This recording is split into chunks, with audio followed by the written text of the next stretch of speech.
మీ doctor కళ నియోతో సాధ్యం. ప్రభుత్వ ఎన్ఎంసీ రూల్స్ తో విదేశీ టాప్ గవర్నమెంట్ కాలేజీలో అడ్మిషన్స్, ఎంబీబీఎస్ ప్లస్ అమెరికా, బ్రిటన్లలో ఫ్రీ పీజీ, భారీ scholarships. Neo #1 MBBS abroad expert. Suman TV ప్రేక్షకులకు నమస్సుమాంజలు. నా పేరు రంగన్న దాసరి. ప్రీవియస్గా మనం కొన్ని వీడియోలు చేసాం. ఇంగ్లీష్ గురించి కొన్ని క్లాసులు చెప్పుకున్నాం. ఆ క్లాసుల్లో అసలు వర్డ్ అంటే ఏంటి, సెంటెన్స్ అంటే ఏంటి, ఎన్ని రకాల సెంటెన్సెస్ ఉంటాయి, మన జీవితంలో నిత్యం మనం మాట్లాడుకునే ఇంగ్లీష్లో ఆ వాక్యాల యొక్క ప్రభావం ఏముంటుంది అనేది మనం డిస్కస్ చేసాం. అవి చాలా బాగా వచ్చాయి. ఇప్పుడు నేర్చుకునే టాపిక్స్ కూడా ఇంగ్లీష్ నేర్చుకోవడానికి చాలా ఉపయోగకరంగా ఉంటాయి. ఈరోజు మనము ఆంగ్ల భాష అన్నది 8 భాగాలుగా విభజించబడింది అన్నదాన్ని డిస్కస్ చేద్దాం. Has been divided into 8 parts. ఆంగ్ల భాష అన్నది 8 భాగాలుగా విభజించబడింది. అవి మీకు అందరికీ తెలుసు. అవి మీకు అందరికీ తెలిసిన విషయాలే. నేను మళ్ళీ ఒకసారి గుర్తు చేస్తాను. Parts of speech. English language,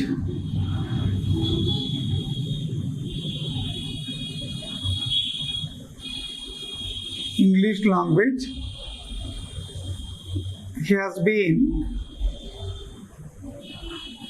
divided into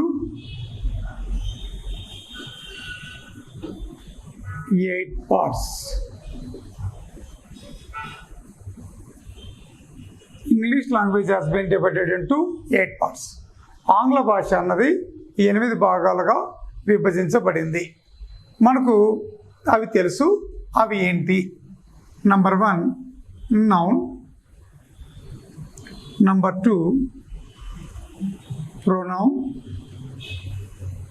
number 3 verb, number 4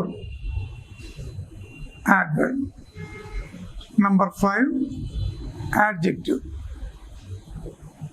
number 5 adjective, number 6 preposition, number 6 preposition, number 7 conjunction,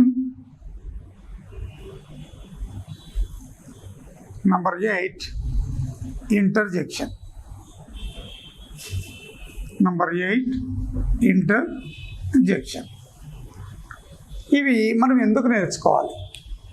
LKG పిల్లలు, నర్సరీ పిల్లల్లాగా మనం అవి ఎందుకు నేర్చుకోవాలి? వాటి నుంచి మనకి ఏం అవసరం అన్నప్పుడు ఇంగ్లీష్ భాషలో జరిగే ప్రతి విషయం, ప్రతి భాగం, ప్రతి పదం ఈ 8 భాగాల్లో ఏదో ఒక దానికి సంబంధించిందై ఉంటుంది. కాబట్టి మనం వాటిని జాగ్రత్తగా నేర్చుకోవాలి. నౌన్ అంటే ఏంటి? నౌన్ అంటే పేర్లకు సంబంధించి మనుషుల యొక్క పేర్లు కానీ, వస్తువుల యొక్క పేర్లు కానీ, స్థలాల యొక్క పేర్లు కానీ, జంతువుల యొక్క పేర్లను కానీ మనం నౌన్ అంటాం. నౌన్ అంటే నామవాచకము. All naming parts. All naming parts are nouns. All naming parts are nouns. పేర్లకు సంబంధించినవన్నీ కూడా నామవాచకాలు. సపోజ్ ఇక్కడ వెంకట్, సరిత వీళ్ళిద్దరు ఉన్నారు. వెంకట్ ఒక అబ్బాయి, సరిత ఒక అమ్మాయి. వీళ్ళిద్దరు అన్నా చెల్లెళ్ళు. వీళ్ళు నౌన్, మనుషుల యొక్క పేర్లు కాబట్టి ఇవి నామవాచకాలు. ప్రొనౌన్ అంటే సర్వనామము. PRO ప్రో అంటే instead of noun. Instead of నౌన్ని మనం ప్రొనౌన్ అని పిలుస్తాము. ఎందుకు నేర్చుకోవాలి? నౌన్కు బదులుగా ప్రొనౌన్ని ఎందుకు వాడాలి అంటే, Venkat is a student, Venkat lives in Ameerpet, Venkat is a good boy. Venkat అని మళ్ళీ పలకకుండా వెంకట్కి బదులుగా వాడే పదాన్ని ప్రొనౌన్ అంటారు. ప్రొనౌన్ అంటే సర్వనామము. నామవాచకానికి బదులుగా వాడబడినది ప్రొనౌన్. ఇప్పుడు వెంకట్ అనే అబ్బాయికి ప్రొనౌన్ ఏంటి? హీ. సరిత అనే అమ్మాయికి ప్రొనౌన్ షీ. సరిత ప్లేస్లో వాడే పదం షీ, ప్రొనౌన్. వర్బ్ అంటే ఏంటి? వర్బ్ అంటే యాక్షన్. వర్బ్ అంటే యాక్షన్. యాక్షన్ అంటే పని. వర్బ్ అంటే యాక్షన్. యాక్షన్ అంటే పని. ఎవరు చేసే పని? ఈ నౌను లేదా ప్రొనౌన్. ఈ నౌను లేదా ప్రొనౌన్ ఏ పని చేసినా ఆ పనులన్నీ కూడా వర్బ్. నౌను ప్రొనౌను ఏ పని చేసినా ఆ పనులన్నీ కూడా వర్బ్స్. యాడ్వర్బ్. యాడ్వర్బ్ అంటే ADVERB. యాడ్వర్బ్ అంటే AD = ADD. యాడ్. యాడ్ అంటే కలుపుట లేదా జత చేయుట. దేనికి జత చేస్తాం? వర్బ్కి జత చేస్తాం. ఏం జత చేస్తాం? ఆ పని ఎలా జరిగిందో చెప్పేదాన్ని యాడ్వర్బ్ అంటాం. Suppose Venkat drove a car. Venkat drove a car yesterday. Venkat నిన్న కారు నడిపాడు. Venkat drove a car yesterday.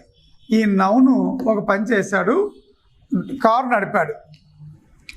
Venkat drove నడిపాడు. What did Venkat drive yesterday. What అని ప్రశ్న వేస్తే మనకు వచ్చేది ఆబ్జెక్ట్. ఇది ఆబ్జెక్ట్.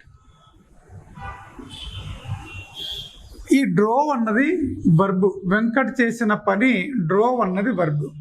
మనం ఇది యాడ్వర్బ్ అంటే ఏంటి? ఈ చేసిన పనికి అదనపు సమాచారాన్ని ఇచ్చేది. ఎలా? అదనపు సమాచారాన్ని ఎలా ఇస్తుంది? ఈ డ్రోవ్ అన్న పదానికి వెంకట్ డ్రోవ్ ఏ కార్, ఎలా నడిపాడు. How did Venkat drive a car yesterday. How did Venkat drive a car yesterday.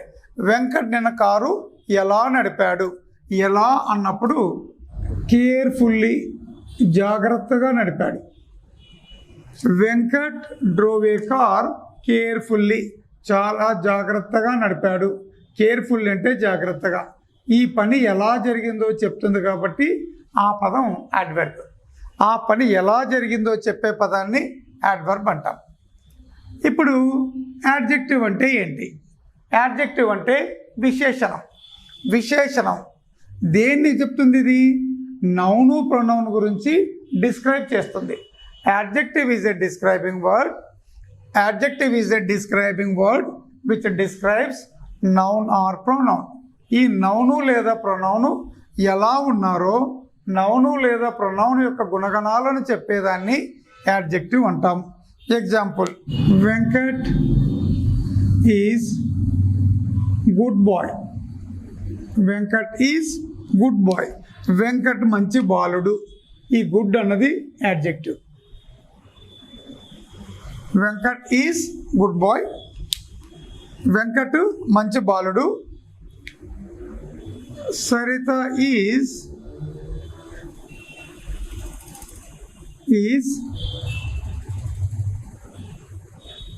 Intelligent girl. Saritha is intelligent girl. Saritha తెలివైన అమ్మాయి. ఇంటెలిజెంట్ అన్నది ఇక్కడ యాడ్జెక్టివ్. ఈ నౌను లేదా ప్రొనౌన్ యొక్క గుణగణాలను చెప్పడానికి వాడే పదాన్ని యాడ్జెక్టివ్ అంటాము. కంజంక్షన్ అంటే రెండు పదాలను లేదా రెండు వాక్యాలను కలిపే పదాలను, రెండు పదాలను లేదా రెండు వాక్యాలను కలపడానికి ఉపయోగించే పదాలను కంజంక్షన్స్ అంటాం. Saritha likes tea.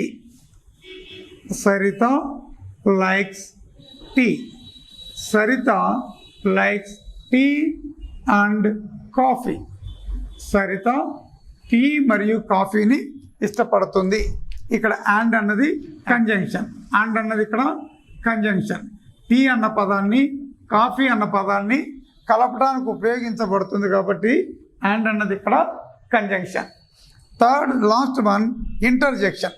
ఇంటర్జెక్షన్ అంటే ఆశ్చర్యార్థకము. ఏదైనా ఆశ్చర్యాన్ని వ్యక్తం చేయడానికి ఉపయోగించే పదాన్ని ఇంటర్జెక్షన్ అంటారు. ఇప్పటికీ ఈ క్లాసు ఎండ్ చేద్దాం. మళ్ళీ తర్వాత ఇంకో క్లాస్లో రిమైనింగ్ విషయాలు డిస్కస్ చేద్దాం. Thank you.